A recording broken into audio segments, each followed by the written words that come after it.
Bismillahirrahmanirrahim. Assalamu alaikum dear students. Hope you are fine and doing well. This is lecture number 18 for the major course in painting, thesis, for which the course code is FINE 4125. I am Sana Arslan from University of Education, Lower Mall campus. Today I will discuss with you about the development of conceptual artwork और उसमें मैं आपसे कुछ conceptual artworks का जिक्र भी करूँगी और उन आर्टिस्ट के बारे में भी बताऊँगी जो कि conceptually पेंटिंग्स बनाते हैं या अपने आर्टवर्क्स के अंदर कॉन्सेप्ट्स जो है वो दिखाते हैं, शो करते हैं। उनमें से कुछ आर्टिस्ट हमने पहले भी डिस्कस किए हैं। कोर्स आउटलाइन आपकी जो है that is thesis should represent a significant body of independent creative work. Students will be free to choose any topic of painting. The student will explain and defend the conceptual framework and process of the major thesis work as well as the project outcome.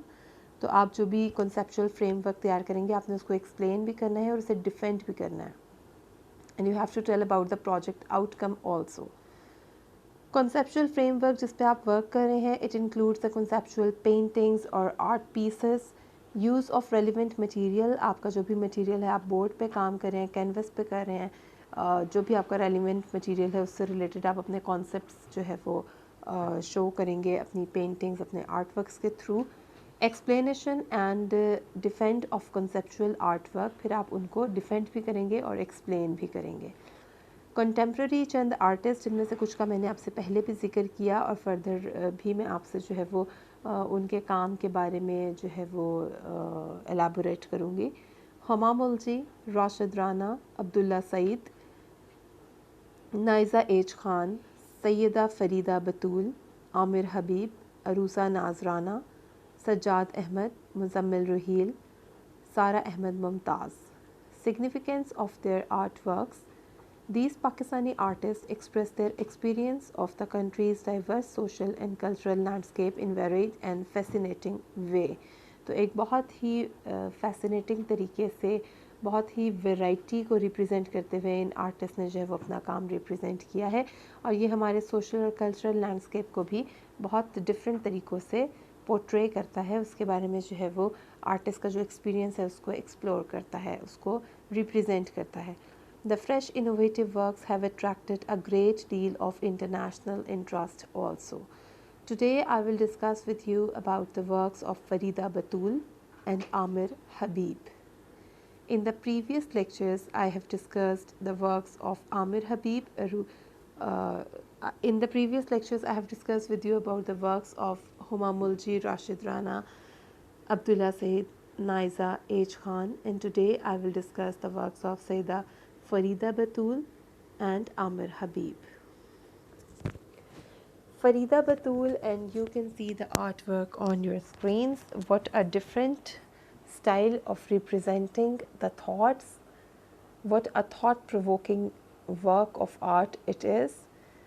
And the title is Reesan, Shehr, Lahore, Diyan, 2006.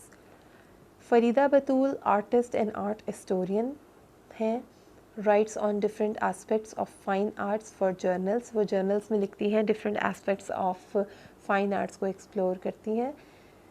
Participated in a number of solo and group shows. Makes short films on art and art related subjects. Medium used by Farida Batool. The main medium which is used in her art practice is lenticular printing, which involves interlacing photographs and then mounting them behind a lenticular lens to make it appear animated and three-dimensional. तो जो main medium इनके काम में इस्तेमाल किया जाता है उसमें ये फ़ोटोग्राफ्स को इंटरलेस करती हैं और उसके बाद उनको then mount them behind a lenticular lens और एक लेंटिकुलर लेंस के बिहाइंड जो है वो फिर उनको माउंट करती हैं, उनको इंटरलेस करके और फिर ऐसा लगता है जैसे कि वो एक एनिमेटेड और थ्री डायमेंशनल जो है वो उसकी अपीयरेंस हो जाती है आर्ट वर्क की. अब lenticular lens क्या है? It's an array of magnifying lenses designed so that when viewed from slightly different angles, different images are magnified. So it's a kind of magnifying glass. तो मुख्तलिफ angle से जब आप इसको देखेंगे तो आपको मुख्तलिफ images नज़र आएंगे which are magnified. Artworks by Farida Batool. Her works explore the effects of consumer culture and the relationships between the state and its citizens. One of Farida's most popular images, Reesan Shehr Lahore Diyan 2006, is becoming iconic. ये जो work of art है, that is the same जो अभी आपने अपनी screen पे देखा था. So what नई Reesan Shehr Lahore Diyan by Farida Batool is about? The young woman in the image looks as if she captures or typifies some cross between the ordinary and the divine, rune and ritual. She is skipping rope in front of a burnt out building in Lahore. तो ये एक बड़ा ही एक different किस्म का view आता है that अगर एक burnt out building in Lahore दिखाई गई है तो उसके आगे एक रास्ता कूदती हुई गर्ल का जो इमेज है that is something between the ordinary and the divine, between rune and ritual. This piece partakes in Farida's commitment to the vernacular and to a dialogue between the religious and the secular, between the personal and the city, thus showing a different side of Pakistan which is rarely seen. अच्छा तो Farida Batool का ये जो piece of art है, it represent a dialogue between the religious and the secular. अब personal और city के बीच में भी ये एक डायलॉग को क्रिएट करता है. पर्सनल जो लड़की खुद से रस्सा कूद रही है और city which is behind her, thus showing a different side of Pakistan which is rarely seen. Vision in scary by Aamir Habib. तो जो सेकंड आर्टिस्ट आज आपसे मैं डिस्कस करूँगी वो है आमिर हबीब और उनका जो वर्क है, उनका जो आर्ट पीस है वो आप इस टाइम स्क्रीन पे देख सकते हैं. That is called vision in scary. Aamir Habib, Karachi-based artist Aamir Habib references sources from popular culture alongside individual concerns in his works. Though interpreting the world as an oppressive place where survival is possible only at the expense of others, the cycle of life, however brutal and inimical, is natural. तो वो उनके मुताबिक जो world है that is an oppressive place जहाँ पर अमूमन survival के लिए लोग जो है वो एक दूसरे के साथ एक दूसरे के ऊपर रिलाई कर रहे होते हैं और अमूमन जो है वो at the expense of others जो है वो उनका सर्वाइवल पॉसिबल हो पाता है. द साइकिल ऑफ लाइफ अलबत्ता उनके ख्याल से जो साइकिल ऑफ लाइफ है, however it is brutal but it is natural and that is always going on. Vision in Scary. In his featured work Vision in Scary, जिसकी अभी आपने तस्वीर देखी थी, Habib uses a wolf's carcass in his installation. तो यहाँ पर एक wolf का जो carcass है उसका जो एक वो structure है उसको एक installation के अंदर इन्होंने इस्तेमाल किया है. Completing this sequence challenging viewer to review their part in the whole. ये व्यूअर को चैलेंज करते हैं to review their part in the whole और इसको देखकर जो है वो एक बड़ा चैलेंजिंग सी ये एक इन्होंने कॉम्पोजिशन बनाई है, एक इंस्टॉलेशन बनाई है. और the wolf looks ardently through a pair of binocular at a picturesque scene of a utopian landscape. अब ये जो वुल्फ है जो कि सामने दीवार की तरफ देख रहा है, through a pair of binocular, वहाँ पर एक बाइनोकुलर का पेयर जो है वो शो किया गया जिसके अंदर एक यूटोपियन लैंडस्केप बनाया गया है. अब जो यूटोपियन लैंडस्केप है वो डेफिनेटली वो एक मेस्मराइजिंग सी जगह, एक बहुत डिफरेंट सी जगह जो कि शायद ख्यालों में या किसी जगह ख्यालों में मौजूद हो. It's iridescent colors, lucid waters and blossoming foliage create an idyllic aura.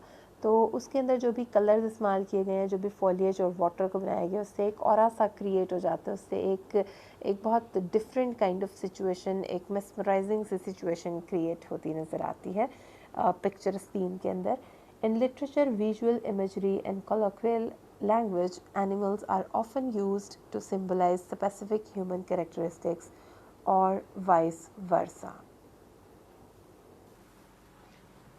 Literature में विजुअल इमेजरी और इनफॉर्मल लैंग्वेज के लिए जो इस्तेमाल किए जाती हैं, एनिमल्स को अमूमन सिम्बलाइज करने के लिए इस्तेमाल किया जाता है to show the specific human characteristics and vice versa. These creatures are generally not able to willfully confirm or deny the characteristics we attribute to them, most of which have evolved from the way we observe and think we understand the behavior of an animal. अब यहाँ पर कुछ characteristics ऐसी भी होती हैं जो हमने उनको खुद एट्रीब्यूट की हुई होती हैं, वो ज़रूरी नहीं है कि उनके अंदर मौजूद भी हों. अब उनमें से कुछ ऐसी होती हैं जो कि हम ऑब्ज़र्व करते हैं और हम सोचते हैं या हमने उनके बारे में सुना होता है कि ये कैरेक्टरिस्टिक्स एनिमल्स के अंदर मौजूद होंगी. Sometimes the attributes have developed through use in fiction, myth or rituals and have simply been passed down by tradition through language.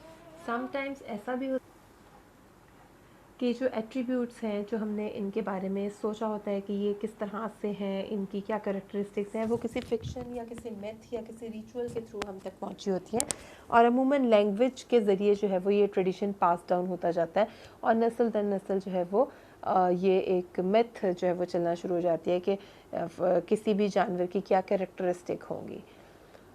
इसी ज़मन में ये भी ज़रूरी है कि समटाइम्स कि मैं आपको बताऊं कि समटाइम्स ऐसा होता है कि किसी एक जानवर या किसी एक परिंदे का एक इलाके में मुख्तलिफ मतलब लिया जाता है और दूसरी जगह उसका हो सकता है कि कोई और मतलब लिया जाए. जैसे कि उल्लू को कुछ लोग समझदारी के तौर पे भी उसको जो है वो एज अ सिंबल यूज़ करते हैं, कुछ लोग जो है वो सिली या किसी इस तरह की चीज़ को शो करने के लिए भी आउल का एज अ सिंबल जो है वो यूज़ करते हैं. So here is the source from which you can take help if you want to know more about the conceptual artwork and the artists who are working with the concepts. Hopefully ये जो आज का lecture है ये आपको अच्छे से समझ आ गया होगा और आप इसी तरह से अपने पेंटिंग्स के अंदर कॉन्सेप्ट्स क्रिएट करें, अपने कॉन्सेप्ट्स को जो है वो पेंटिंग की शक्ल में ढालें. ठीक है, best of luck. Hope to see you during the Zoom session. Assalamu alaikum.